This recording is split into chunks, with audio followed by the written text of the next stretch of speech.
Hey, I'm back. We just got back with all this free compost.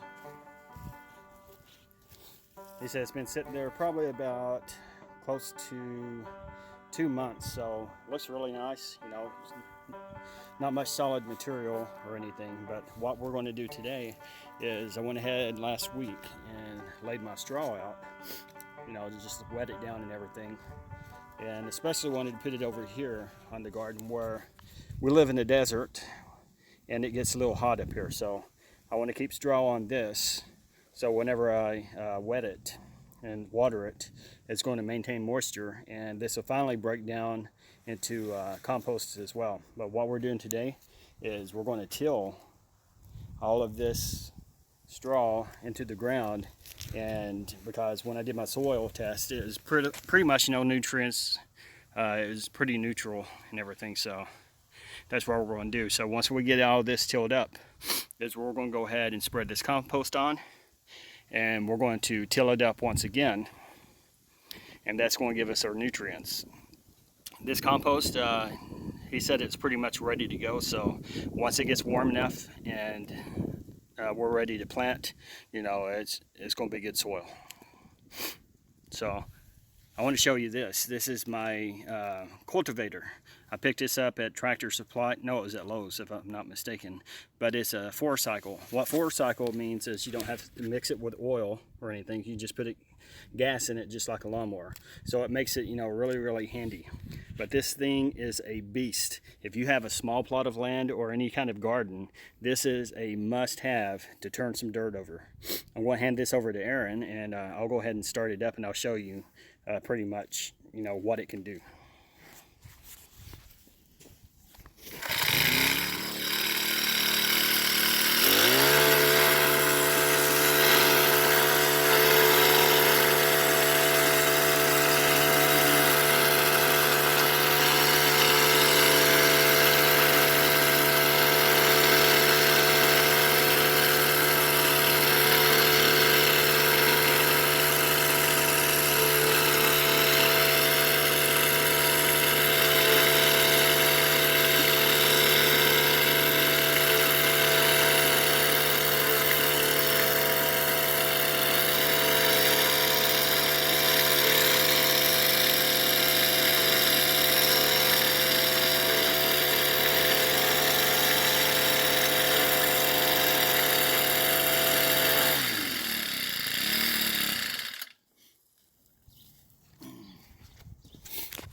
That is a little beast.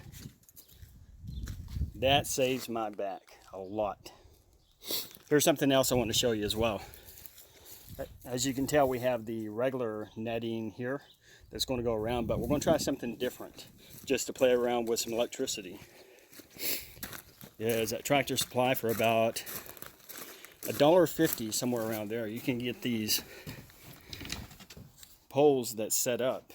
As you can tell, you know, pretty easy to set in, and also all you have to do is step on it, place it, and you can put electrical wire, bird netting, as you can see right here, to keep the rabbits out of my starters. Just anything that you want to put on. So pretty much, say for instance, if my perimeter of my garden is right here, is I'm going to set it right here, and I'm just going to step on it.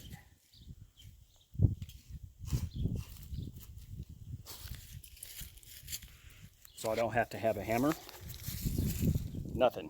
I just set it in there and I put up my fence. So we'll be back in a little bit. So when we lay the compost down, we'll go ahead and till it in.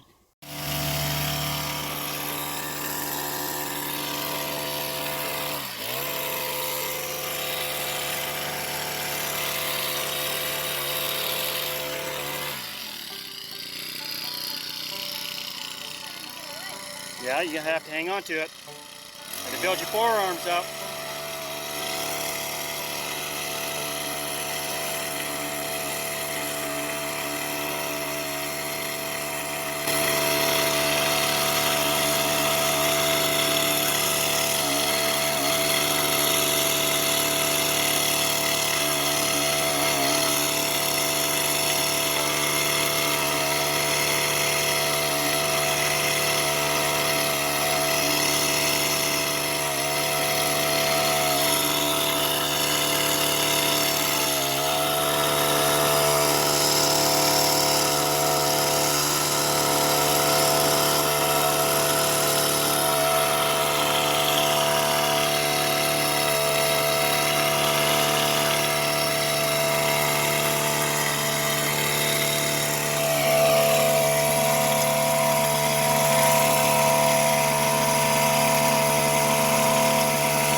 Alright, we're back. So we got it all tilled up, and now we're just going to smooth it out a little bit before we put our horse compost.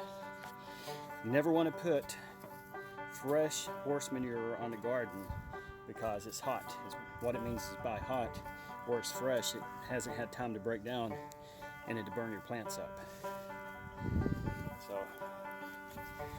this is fresh tilled. It looks okay, looks pretty good. It has some good moisture on it where I've had the straw on it for a week, and I've been watering it ever since. I've put it down, so once a day I just water it some to get it to break down and see how moist it's going to keep the soil. But now we have it tilled up into the soil. So I'm going to hand this off to Aaron and just look at our compost that we picked up.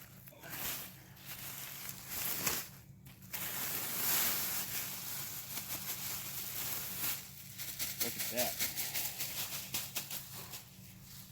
That is straight up stall and horse manure that's been composted for about 2 months. So and we still have 6 bags left. we still have 6 bags left, and I think that's going to do good for our garden. So we're going to put it in piles, we're going to spread it out, and we're going to hit it with some water and let it sit probably for another week. I know it's ready to go and I could till it up in there, but I want some of this to steep into the ground before we till it up full strength, so it'll really penetrate in there, and then I'll till it up in it.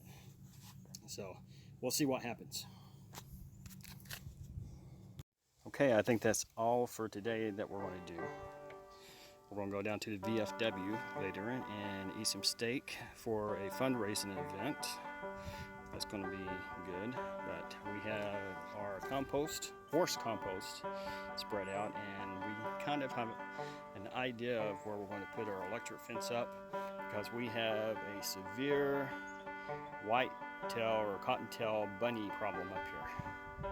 They are everywhere. That's why I have to have this fenced in and a net up on top to keep them out, because they can jump from the top and they'll jump in and they will eat all of my broccoli.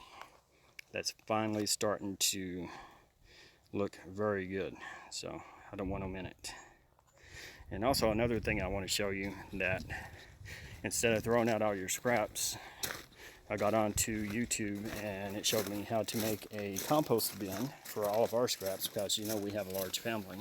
So you get the regular garbage can with wheels, drill holes in it, and I put some straw, I put leaves, anything that will break down, all food scraps except for meats and stuff like that, because you don't want that in. But it's kind of full right now. This is like 1 week's worth. So next week what I'll do is I'm going to spill it out and I'm going to turn it all, and I'm going to put it right back in so it can break down. Another thing to do is to spray it maybe once every 2 days with a little bit of water. Don't saturate it, but just give it enough to start breaking down. Eggshells, you can tell, Brussels sprouts, just about everything. So instead of throwing it out to go in the landfill, let it work for you. So we're going to see how this works. So by the time the garden gets in, hopefully this is broken down enough where I can sprinkle it right next to all of the plants and give them some nutrients throughout the summer. And that's all for the day. So Aaron, say bye. Bye.